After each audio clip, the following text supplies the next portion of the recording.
Innovative.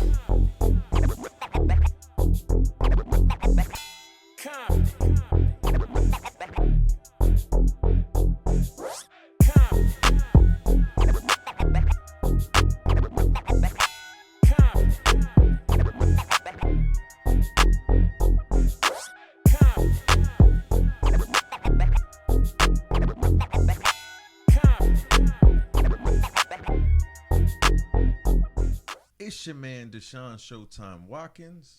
It's the Booker man himself, Shiloh Greaves.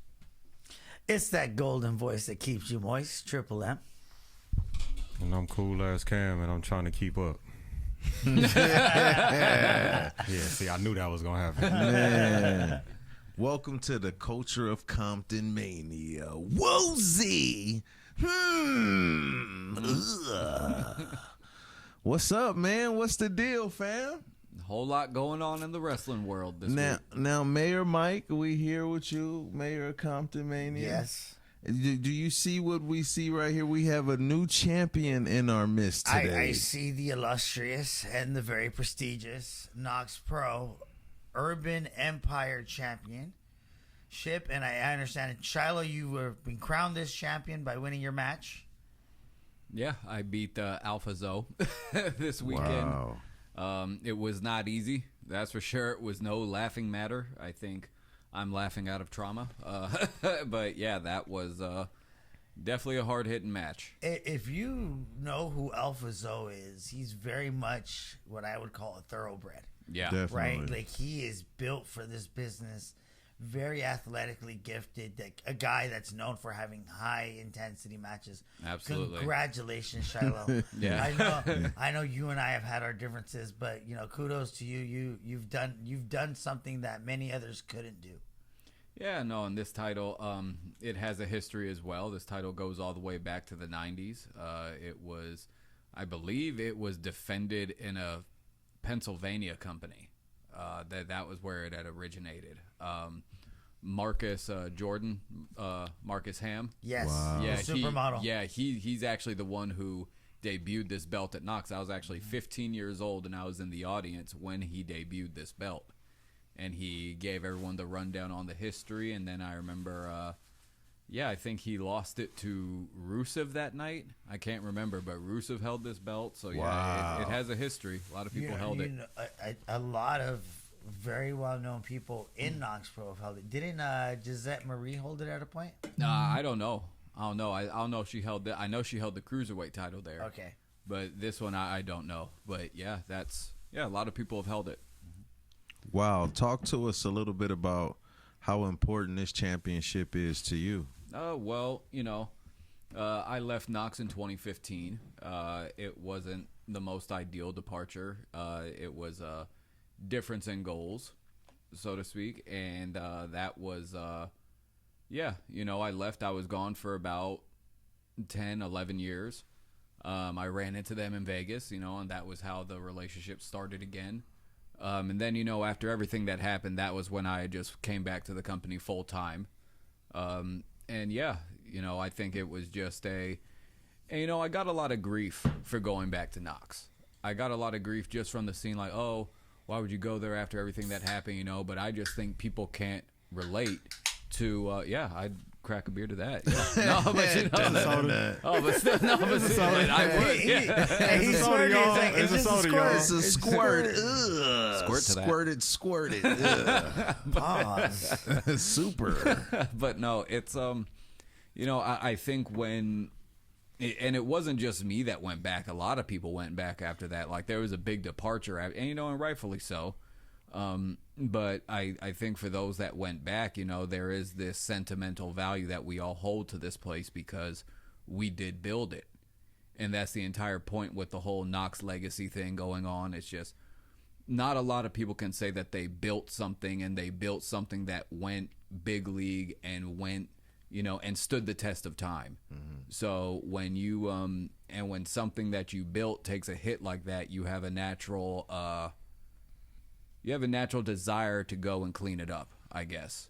You have a natural desire to right wrongs and just make things better for everybody. So yeah, and that's That's the main reason I went back there. And I do think that differences have been made since I've been back because I was trained to be a difference maker.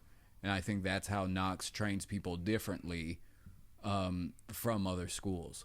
You know, I think they at least they taught us a much different side of the business, much further beyond the ring. And I think that's what makes us all so dangerous on the scene. You know, it's funny you mentioned the Knox Pro connection because Knox Pro were the first independent wrestling shows I went to where I caught this bug that somehow, some way, I was going to be in the business. And it was like Knox Pro and PWG were the shows I was going to, right?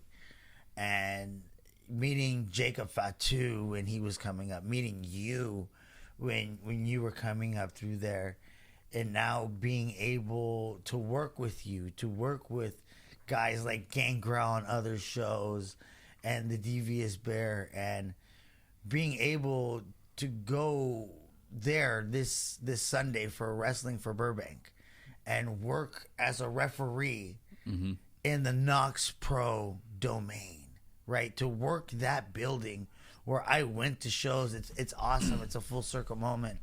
And what an awesome gift and opportunity we have being in this business. Yeah, no, and I'll be honest, I think the company, a lot of people bastardized the company over the years. Like they they made it they kind of just isolated it. They isolated Knox Pro guys. They wrote Knox Pro guys off, even though we have a better track record when it comes to actually sending people to the big dance. And but you know, this, in my opinion, this is my way of saying no. Like, watch this, motherfuckers. This is what Knox Pro does, and I'm gonna show everyone what a Knox Pro champion does. Wow, that's huge too, because it's just like, from my standpoint, to even have like, yo, the house that Rikishi and Reno built, like, you know, people that's been there. Yeah, we talking about people that like, we talking about like, that's in your backyard. To be able to go and watch that entertainment, I feel like it's a blessing. Like, I didn't even like, it's wild, because a lot of times you think like the world is such a far stretch, like you can't, but it's like, boom, right here. Yeah, you can get a piece of Knox. I think that's one of the dopest things about SoCal wrestling. You know what I'm saying? Like, one of the dopest things about SoCal wrestling is when I met Shiloh, he was the Comptonmania women's champion. Y'all killing me. Right? Y'all killing me with the screams. We've come a long way. We've come a long way. So to see you with that title right there, you know, it's definitely it's full circle. Yes. I met you as a champion, you know, even though it was like storyline purposes and all that, right? It was like, I always viewed you as a champion, you know? Yeah. That's nice. Thank you, man. Thank you. Yeah, no, and that's that was pretty sentimental. Yeah, nah, but this is that was cool, man. That was cool as fuck, Cam. Cool ass kid. That's why he's the coolest motherfucker we know. But yeah, no, but going on to Wrestling for Burbank, we are running at the Knox Pro domain this weekend, May 24th. Oh, yeah. At 5 p.m. Please get your tickets at www.wrestlingfromburbank.com. And me and AD will be on the commentary, so yeah, Mike for Martinez sure. refereeing. And you know, this is one of the biggest opportunities I'm getting as a referee, right? Like, it's a big stage to be on. I encourage you guys, buy your tickets, come be a part of the Wrestling from Burbank experience at the Knox Pro domain. You have no idea how cool these shows are. We're also celebrating my birthday that day. Happy birthday shoot. to Shiloh. Birthday So low. it's like, if you care about me at all, if you say that you love me, if you say that I'm a person in your life that you value, go get your tickets. Don't be weird. Don't be a piece of crap. All right? Yeah. Get your tickets. Yeah, now. Shit. All right. But now moving on to wrestling news. Now, SoCal. Let's stay right there with the SoCal. Okay. What has been said about SoCal? Well, there's been a sentiment locally. I did want to get on this later in the show, but I guess we'll do it now. But yeah, there's a sentiment locally among SoCal vets that SoCal wrestling has fallen off. And so that there, I'm curious how you feel, Mike. Well, working for multiple brands here in the SoCal area, you know, they're not all on the same level. Well, if you could compare it to 10 years ago. I think we're in a boom right now, to be honest, right? After, you know, we've had some successful shows with Comptonmania. We had a great show last night with East Los Lucha. That was dope. There are other brands that are doing very well here in the market. So there's a lot of diversity as well. Like you have the lucha niche. June 6th, Dream Slam, shout out. Woozy. Woozy. Shout out. But like we all kind of have our own markets, right? I can see where some are critical of some other brands that are in their infancy. But, you know, I think if you have companies popping up left and right, it means it's fertile ground. You know, a little friendly competition helps push the product in unique directions. So I don't think SoCal has fallen off. Yeah, we went into a little slump, but I think we're on a resurgence. I think we're on a comeback. Interesting. How about you? Because, Deshaun, you started running shows in SoCal 2019, and then largely it got knocked off by COVID. You know, so I feel like Comptonmania really didn't get the wheels moving until like 2021 maybe. Yeah. You know, and that, so it's like, if you could compare from 2021 to now, like, do you see any differences? I would be the wrong person to ask because I was only a backyarder. I had no idea that we would even be looked at by people who took wrestling serious. Like, so my perception of things wasn't that deep. The fact that when Sean Black would be like, "Hey man, they talking about us," I'm like, what why are they talking about us? Your Mickey Mouse voice. Sean Black does not sound like that. He doesn't. He does not. Hey, you just made Sean Black sound like he was like, "Oh boy." Sean, don't spear me again, man. But no, like. So for me, I'm like Mike. But my perspective isn't like somebody who's been around for like forever. But for me, I'm taking a Mike approach because for me to even be able to do this and to see other people, seeing people like Mario, shout out to Lucha Goth House. He's about to have his 2-year anniversary. Like he freaking packing out Don Quixote's there's no chairs in that month.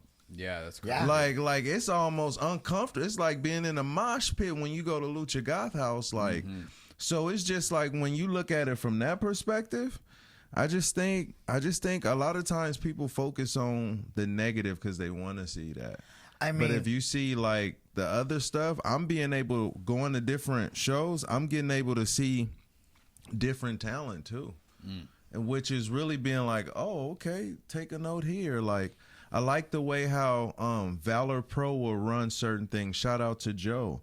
Like different people do different stuff differently. And I know with the wrestlers, they're into like the moveset, the this, that, and the other. For me, I look at the whole show as a whole. Like how many, because that's one thing we working on in Comptonmania, like is packing it out. What kind of experience are we giving to people? Yeah. You know what I mean? Sometimes we get so caught up into the match versus match. It's like, what's keeping people here? Exactly. So like, that's where my mindset is. How bad can the scene be if right after we run wrestling from Burbank on the 24th, the 31st, that following Saturday, we have Wrestling for the Cats and Dogs by Afterglow. Shout out to Roxy Astor. Shout out. Right, we're doing charity shows to help the animals in the area. Yeah. A lot of the stars from both television and professional wrestling are coming out to support this. You have the SoCal Women's Champion Janica Bloodwind gonna be there. Shout out to Relentless Pro Wrestling as well. Relentless. So I mean, like I said, there's thriving competition. There's shows that are working together. So I see it as it's booming right now.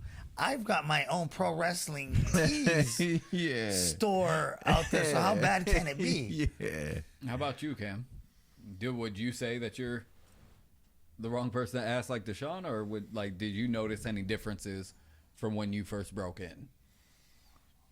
I mean, I do see differences, but I think the differences are on like the overall scale of just of wrestling as a whole, right? Okay. I feel like the things that happen on the bigger corporate scale with, we got WWE as our main product that we see all the time, right? So even as a consumer, somebody on the outside that's not really like immersed in the industry like that, I could see the difference, right? Yeah. I feel like, damn, how do I put this? The money has taken over. We look at WWE already. We see what happened with the whole TKO situation, but a lot of that was just timing too. We can't really blame it. Vince had his things going on, and he had to get it up out his hands, right? So it's like the deal kind of went the way it did. If we didn't get TKO, we would have got, the Saudis like they was talking about before. So that still might happen. How will we have been in a better situation? If that had. Yeah. And I get where Cam's saying where like the money's driving everything now, because given what's happening geopolitically, they're still committed to that WrestleMania in Saudi. No kidding, they're going for it to the point of they're like now announcing, hey, this town is gonna get these 3 events, a UFC and a rodeo. Yeah. Right. They're bargaining. they're giving the city a package deal. Yeah. Right. So you can definitely see the money driving everything. And like I said, it's ironic. It's so counter to what we saw in the 90s, where it was like thumbing your eye at the corporate sponsors and being edgy, being that, having that attitude in that era. For them to produce live shows on TV every week, it's not cheap, right? No. We know it's not. So they got to get these sponsors. They got to get all of this backing, funding, things like that, right? So, they looking for the sponsorships. They looking for who's going to pay us to advertise their brands during our shows. It goes back to like what I was saying last week about the logos in the ring, I see that happening next. Yeah. That's really the next step. Well, who's going to pay the most money? You already see it in WWE. Like, one of the first things you saw when entering the Netflix era, as I call it, was the logo for Hulk Hogan's All-American Beer in each corner of the ring, right? So, and you can't get mad at them. It's like NASCAR. Every inch of that vehicle is made for advertising. Yeah, but ultimately, I say that trickles down to the independent circuit as well. You look back, kind of what you were saying, how like you feel like it's gonna go back to territories. I feel like it's still been like that. People still travel, go to another state, but it's another territory where you're going to work.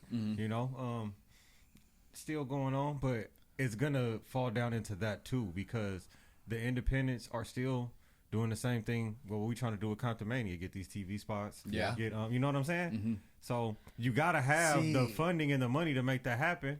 So, but see, and here's the thing is, people fail to realize how big California is. It's huge. Yeah. SoCal is not just LA and San Diego. I'm sorry.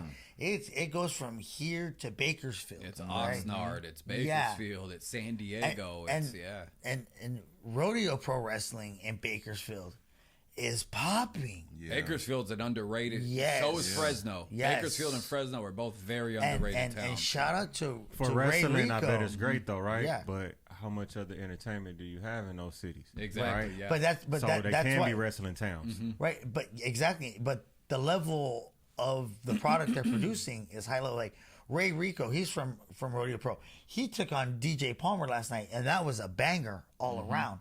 Palmer's been having a lot of bangers. Yeah.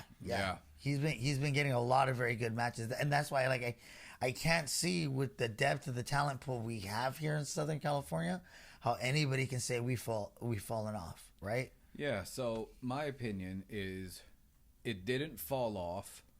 I think it's doing better in terms of attendance.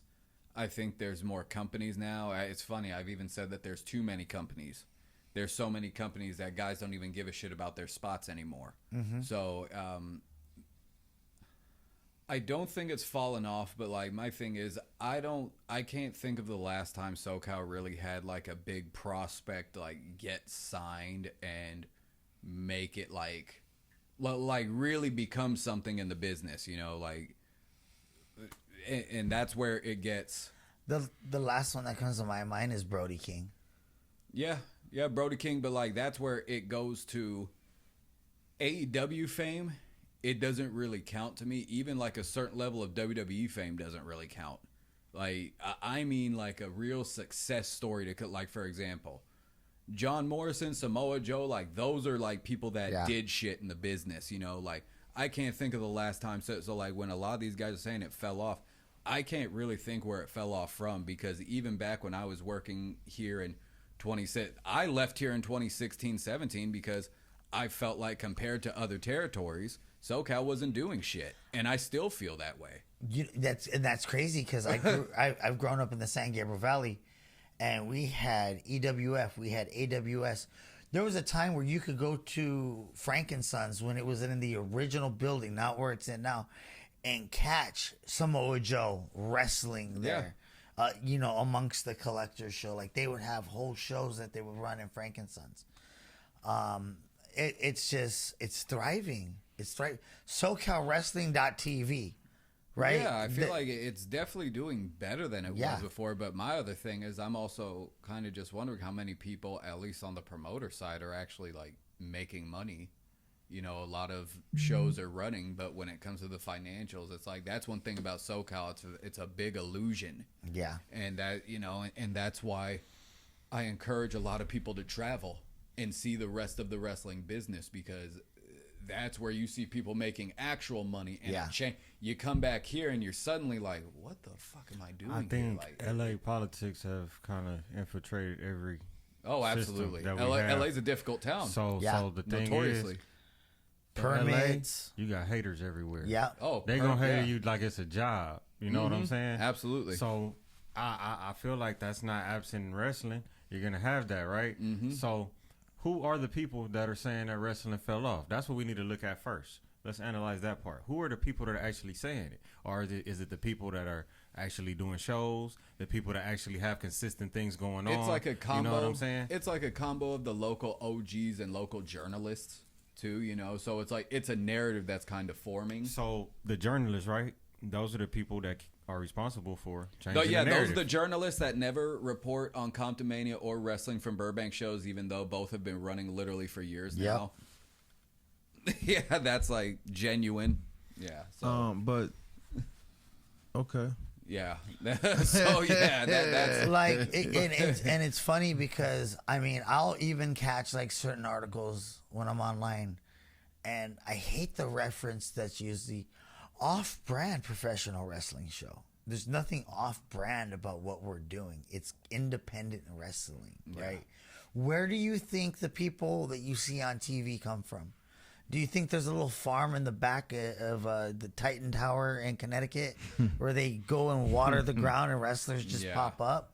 Like, it's That'd your be local some fertile shows. ground, wouldn't it? Yeah. And like when I'm on TikTok, I tell people, whatever state you're in, whatever city you're in, go find your local wrestling scene and go support it. Performance center, right? Yeah, go check out the VFW halls, the American that's the Legions. thing. Like, certain local scenes are stronger than others, and I've always it's like, stronger because you don't have as much hating going on. You know, it's more love for the sport.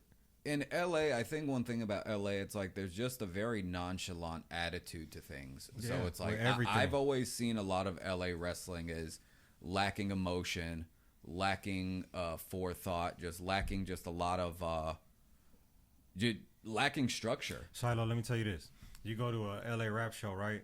Mm-hmm. The rapper on stage, he tell everybody, all right, y'all, put your hands in the air. Everybody too cool. They're not going to put their hands in the air. They're going to sit there and look at him. But when he get off stage, they're going to be like, hey, man, that was dope. You right? Yeah. That's so funny. You know why? Yeah. We're an entertainment town. Yeah. Right? This is where the movies are made, paparazzi. And that's why I say, right. And so it's funny because I will also say this. If you can make it in LA, you can make it anywhere. So that's the one thing. And that's why I say, like, the moment you take this brand somewhere, like, it's going to be... Bro, you go to Universal Studios, right? Yeah. And you go watch the Waterworld stunt show. Yeah. Right? Oh, yeah. You're seeing acrobatics, these falls. And it, like, unless you're a little kid, you're not popping for it, right?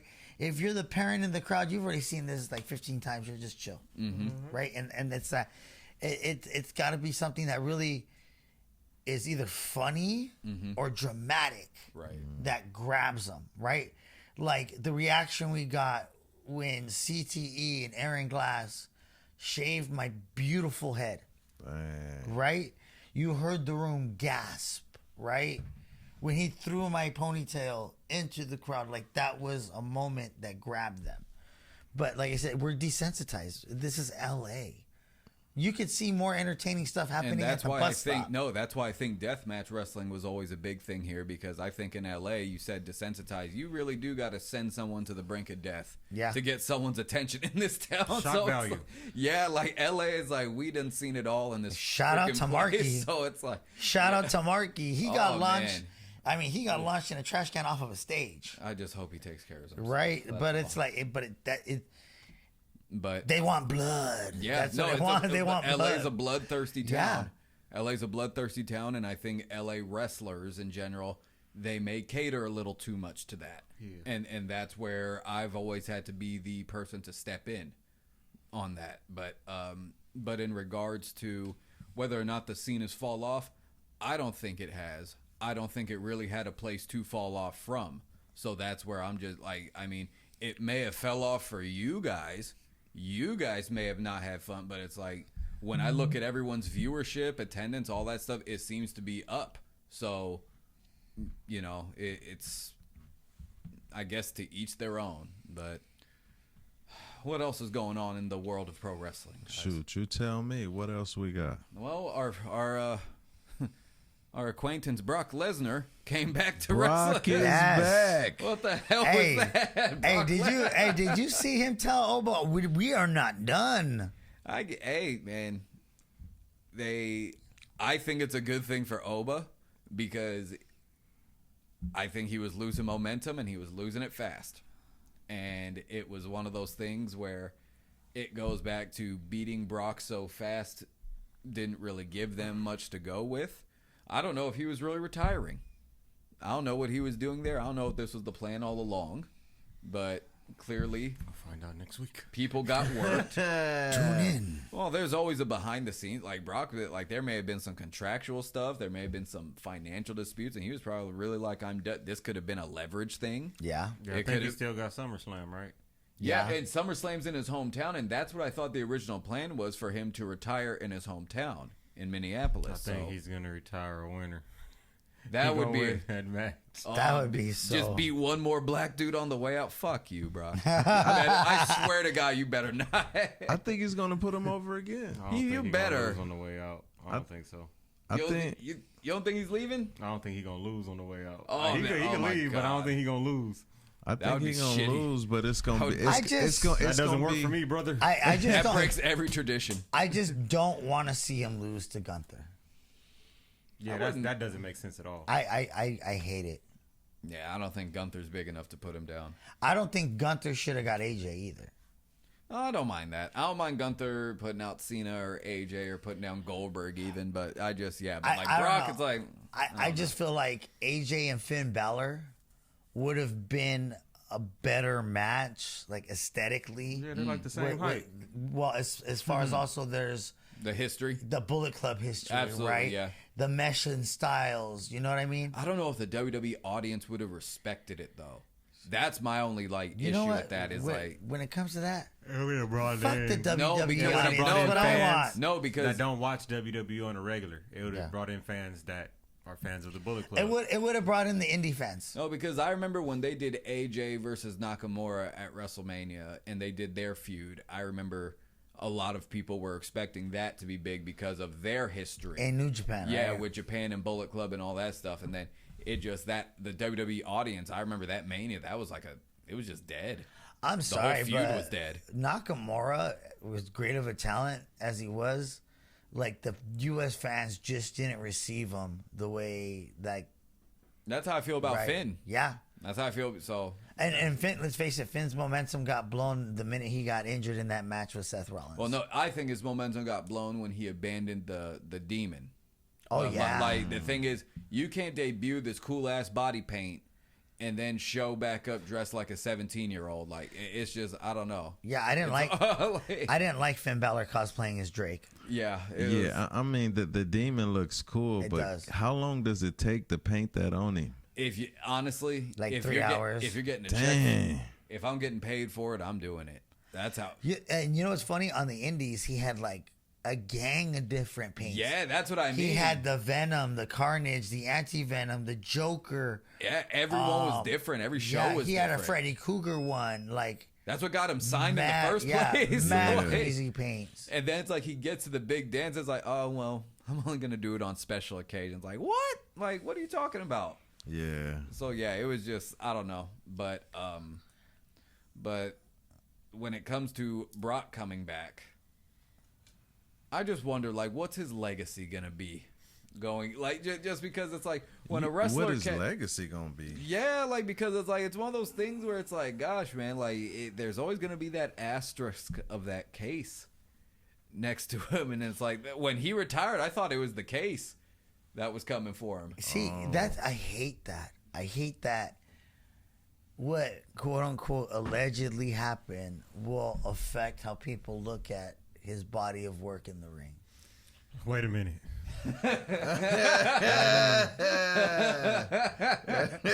Quote unquote. How you feel about R. Kelly? No, don't. We're not going. No. Just the comparison he made. His music is his music. What he did is what he did. What was he thinking about when he wrote them songs? I don't know. I'm not R. Kelly. I'm just here to be entertained. Okay? All I heard was boom, boom, boom. Okay? I just know he did some good stuff with the Isley Brothers. Just listen to the beat. I just listen to the music. Okay? I like what Dave Chappelle did with it. I'll tell you that. He said, I'm just here for the snacks, guys. Yeah, I'm just here for the snacks. I'm just here so I don't have to be fined, okay? So that's how it kind of affects people's legacy, you know? Like, it's people out there who think completely. So you mean to tell me there's people right now that are like, I ain't never watching no reruns of the Cosby Show ever again? Yeah, there's people out there. Yeah, there's a lot of who people will never listen to an R. Kelly song again. Yeah, and that's where it's like there's a lot of people that will turn the product off over the whole Brock Lesnar thing. Like they gave Hulk Hogan a documentary. And you know what's funny is I don't think so. This is where it gets. Lesnar didn't do as much for the business as Hogan did. You know, it's like it's almost like comparing Michael Jordan and freaking Hogan didn't have Sable. Yeah, Hogan. Yeah, Brock. Well, to be fair, he didn't get Sable until he took it from Mark Merrow. So that was, you know. Well, yeah, but that was only a matter of time. He just basically looked at Mark Merrow after she power bombed him in the middle of the ring. Now. We knew it was over. Yeah, and you know, and it's funny, like, because this brings us to the next topic. You know, so. That was the segue right there? That's the segue because this is tragic news, everybody. To wrestling fans. Hold on. Can tragic news. Io Sky has gotten married, everybody. That's right. Single men of America, get your all-natural golden gooner oil ready because somebody else has landed the plane with Io Sky.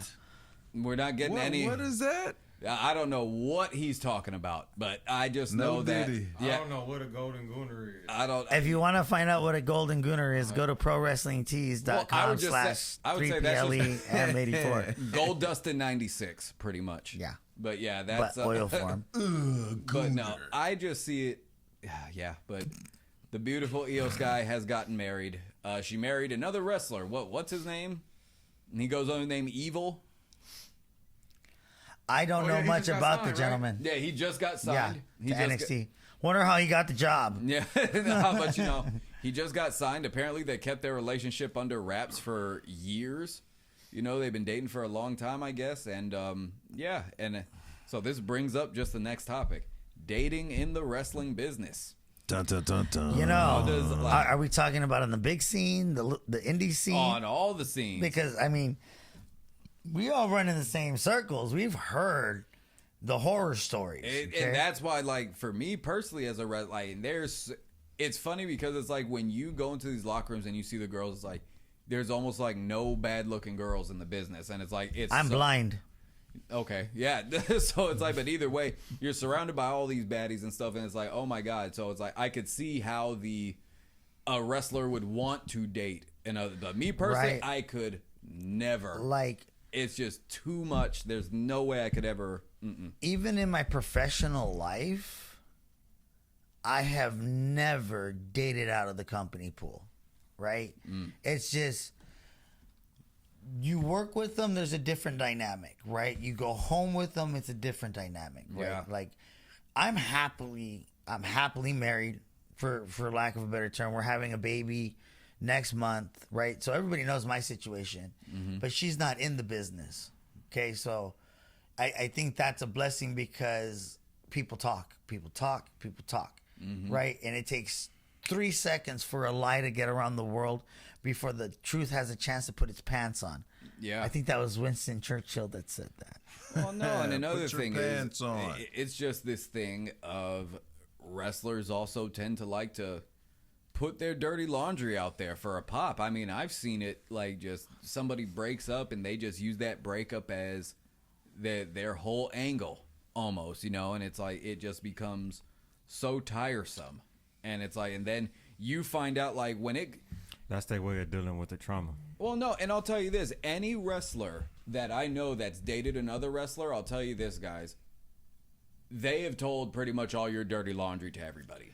Like, that, like, so it's like, once you get into that, everybody's going to know your fucking dick size, your fucking... What you sleep with, what you... Let me expand that.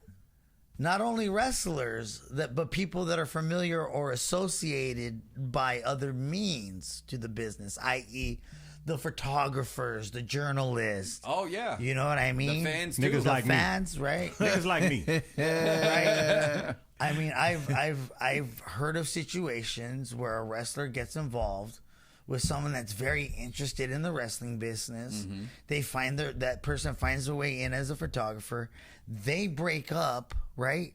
But now, because this person's a photographer, they got to show up to every show you're basically on, because now they're friends with everybody else. Yeah, it's just a Right. weird dynamic. Yeah, Yeah, They don't have to. It's up to them if they want to keep Nope. coming around. And if you know that you started coming around because of her, like that's kind of like some stalker vibes. You choosing to keep coming back there. You could always say, "Hey, I'm not gonna come to this fed anymore. I'm gonna go over here and work for another one." There's just only so many feds, though, Yeah. in certain cities. So, yeah, and that's where it goes back to, like, certain And- markets aren't as good. And then you get some situations, and it's on both sides, both male and female, where people are attracted to the belts, right? Mm-hmm. And they want to throw it at you, foo flam, if you've got that gold, right? It's like, it's weird. It's like, I understand what rock stars deal with, right? Also, the boys are just freaking thirsty, too. Yeah. Like, I can't deal with the thirst of the It's boys. like working at a car dealership, I'll tell you. It's the way I see it is, it's you always have somebody that is, like, actively trying to get with your girl. That's how I see Yeah. it. Like, because and they dress it up in weird ways. Like, they're like, "Oh, I just want to review your match," or "I just want to show you some moves, give you some advice." And it's just, the boys are just so weird. And I just and they do shit knowing that you're together with them, and it's like It's like they're habitual weird. line steppers. Pretty much, and yeah, like, that's just the drama I personally could I- never deal You with. think he want to wrestle you for the girl? Huh? He could have her. Brother, it's going down. A putty tat on a pole match? Yeah, like, I just see the whole whole dynamic's too complex. And that's why I have the utmost respect to people that keep their business discreet. Yeah, no, and Right. apparently they kept their business discreet for so long. So that's, like, good for them. And I can see why they kept it discreet, because it's like, once people know, it's like, then it's like everyone's trying to find out your shit, and it's just, it's complicated, that's for sure. That's wild. It's a big shit salad. Yeah, it is. It is. Shit. So we talked about EO Sky. Yes. You guys are really about that. We talked about has wrestling got too watered down with the SoCal situation. We talked about dating in the wrestling world. And we know what we got coming this week. We got Wrestling for Burbank. Make sure you get your tickets. Shiloh birthday celebration. Woo woo. We got Gym Work Fest coming up. Yes, Father's Day. On Father's Day, June 21st from 11 to 6. And is at that the Compton Airport? Is that a pay your own free? Oh, it's a free 99. It's a free 99. So you get to see wrestling and underground hip hop, boom bap and body slams. Come through, man. That should be really cool. Yes, sir. Cam, talk to us about how poppin' Flavor Fest was, man. Yeah, it was crazy, man. We had a lot of dope vendors out there, a lot of different types of flavors going on. Ooh. You see how excited he got when he said flavors? Yeah, we had Tommy the Clown out there with all the kids, you know. Ooh, that's They dope. did their thing. They did like, I don't know, I think it was done in like 45, almost an hour, something like that. Damn. They was going. Yeah, we had RJ was the headliner, did his thing. Joe Moses came out, opened up for him. Nice. Damn. Yeah, man, it was a real good time. Sounds A like lot of beautiful people, no problems. Good. Everybody came out, real social, event, good family event. At Thunder Studios, man, that was huge, man. Shout out Nice to venue Flavor that is, Fest, too. man. They did their thing, man. I just want to give a shout out to everybody that showed up to the Golden Babies baby shower. That's Saturday. just a What, my daughter? just the golden and shower in one sentence. No. There was two. There was a whole hyphen in between. I know. You just put Golden two babies baby, in between. That's it. You put two baby babies in. shower. Okay. My daughter's due on the 15th of June, so we had the baby shower. Big shout out to Sean, CTE, DJ Palmer, and Danica Bloodwind for showing up. I know other people had obligations. Thank you for sending y'all presents. It was a good time. Shout out to my cousin Monica my sister-in-law April for making that bomb macaroni salad. Street corn macaroni salad. Talk about your shirt, too. You want to What did talk Monica about? make? Oh, Monica made a good time because she showed up. Woozy. This is She was like, "Don't take my thanks back." this is the Big Homie Collective shirt. You can check out my homeboy Big Homie Collective. He makes cups, shirts. This is actually for that material, Showtime. That's that breathable material. Okay. Keeps you nice and comfortable. Check him out online and on TikTok. Also, join us Tuesday nights and Thursday nights for the promo battles. Tuesdays, New Blood promo fed. Thursdays, Joker's Empire. Ooh. And it's your man, Deshaun Showtime Watkins. Make sure you like, subscribe, share, and hype this video. And Cam, am I tripping, or has Innovative eclipsed the 1,000 mark already? Yeah, we got like 1,006. Yeah, let's go. It's over 1,006. And the Spurs has just won 122 Really? to 115 in double overtime. Double O. Oh, that was a game. Double OT. Wemby is the next big thing. I'm telling you. You You might better be not. right. You better not tell Brock Lesnar that he'll show up and ruin it. No, F5. he's the former big thing. But Wow. yeah. All right. All right, guys. Compton. Bum bum bum bum bum.